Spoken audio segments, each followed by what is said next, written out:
Welcome to The Know, I'm Meg Turney. I'm Ashley Jenkins. Grab your cowls and scowls, everyone. Batman v Superman, Dawn of Justice is finally here. Comic book fans have been waiting for a big screen matchup between these two heroes for what seems like decades.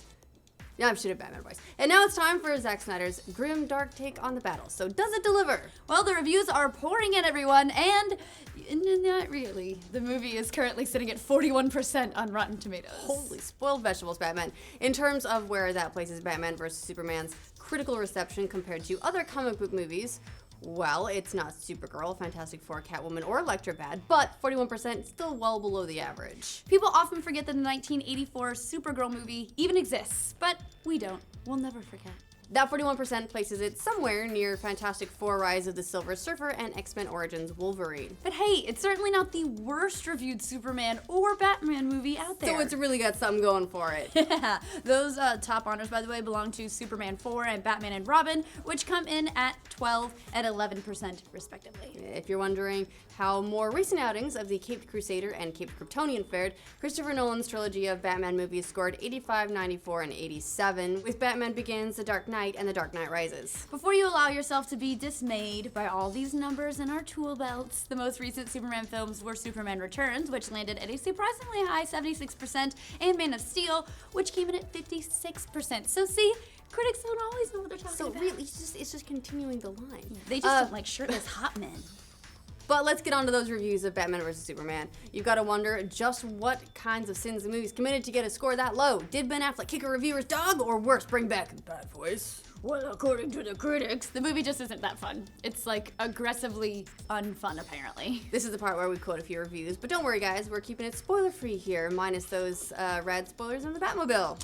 Of all the reported doom and gloom, Newsday writes, overlong, underdeveloped, and almost entirely humorless, Batman vs. Superman Dawn of Justice may please diehard fans by pitting two DC icons against each other. Everyone else may want to wait for the next Marvel movie. Oh, that's harsh.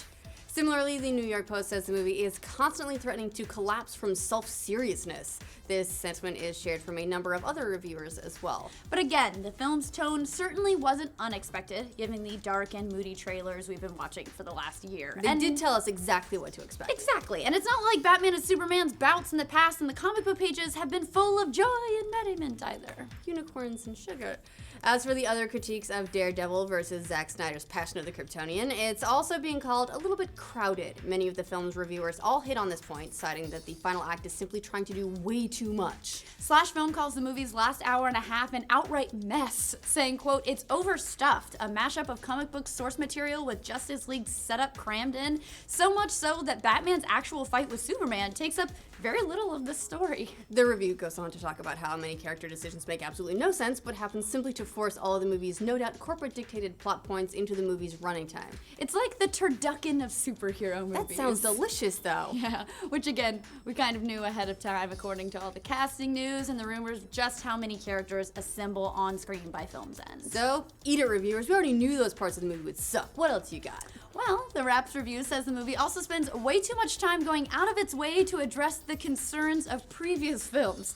Really, I mean, when you break it down, the entire plot of Bruce Wayne wanting to keep Superman in check is sort of a response to all the criticism Man of Steel got for its destruction porn climax. According to other reviews, Batman vs. Superman also spends a lot of time covering Batman voice TM and letting the audience know on multiple occasions when places are uninhabited, so it's totes cool the bats and soups are destroying the city. Yeah, and then there's that whole Jesse Eisenberg, aka War Turtle Michael Cera, who by all accounts just seems like he's playing Lex Luthor for an entirely different movie than the one everyone else happens to be watching. But no, he's just being quirky.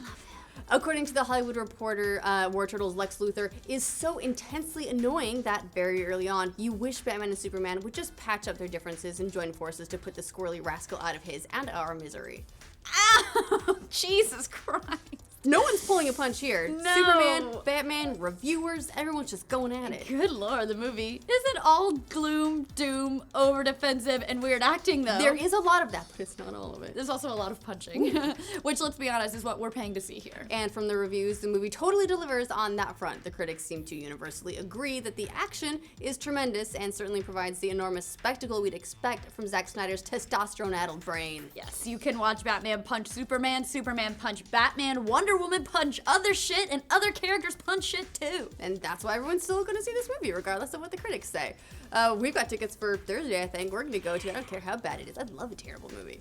As we pointed out before with 2013's Man of Steel, that flick didn't exactly get glowing reviews from top critics and even the geek world at large, but it still did massive numbers at the box office. It pulled in over $660 million worldwide. At the moment, Batman vs. Superman is expected to knock those earnings to the Phantom Zone and back, with advanced ticket sales projecting an opening weekend of $350 million. According to reports, the movie needs to haul in $1 billion at the very least to justify itself financially. Oh man, that's a lot of pressure. That's a big bar you put up there. However, the Rotten Tomato effect is a very real part of word of mouth, which has been known to upend predictions before. Positive word of mouth spurred Deadpool to its massive success last month, far ahead of projections, while negative word of mouth hurt anticipated summer blockbusters like Terminator Genesis, which if you thought that wasn't gonna suck, who the fuck are you? Man from U.N.C.L.E., which apparently was actually good even though it had negative word of mouth. I liked it. I saw it on a plane and I was pleasantly surprised. I didn't know why I hadn't seen it before. I want a sequel. Also Hot Men's and Fantastic Four, which was a huge turd. So while Man of Steel was largely unfazed by the Rotten Tomato effect, 56% is still in the respectable range for most blockbusters according to that site's averages. The general public and the less invested non-comic book fans might be a little put off by a 41% rating and just opt to see something else instead. That's true. As for comic book fans, come on. We know you're still gonna go see the movie, guys. There's no need to play. Yeah, I mean, you have to see it so you can complain about it, That's right? right. It's you like wouldn't complain voting. You wouldn't complain about something you don't know about firsthand, right? You wouldn't do that. See Superman or die. When you consider that Superman and Batman have faced off a total of 16 times since their first showdown in the pages of comic books in 1964, it's safe to say that this is something superhero lovers have been dying to see on screen. Batman won 6 of those matchups to Superman's 7, by the way. The other 3 ended in draws. Neither of them like to kill. They just want to hurt. We'll see if Batman evens out the score in Batman vs. Superman when the film hits nationwide this Friday. What do you guys think of these seemingly negative early reviews? Will you still go see the movie anyway? Let us know in the comments. For more updates on allegedly unfun, overlong, overhyped superhero battles, like this video and subscribe to the Now. I'm going to see it on Friday. Okay, stylistic question. So it's Timed Out is Batman v Superman. But it's Batman versus Superman, for God's sake, right? We can still say fucking versus, right? Yeah, you can say versus. Guess Okay, what? just making sure, because I covered people all get- my bases. I did it both. it's- I did V at the beginning when Eddie wrote versus in the script, and then I said versus when Eddie wrote V.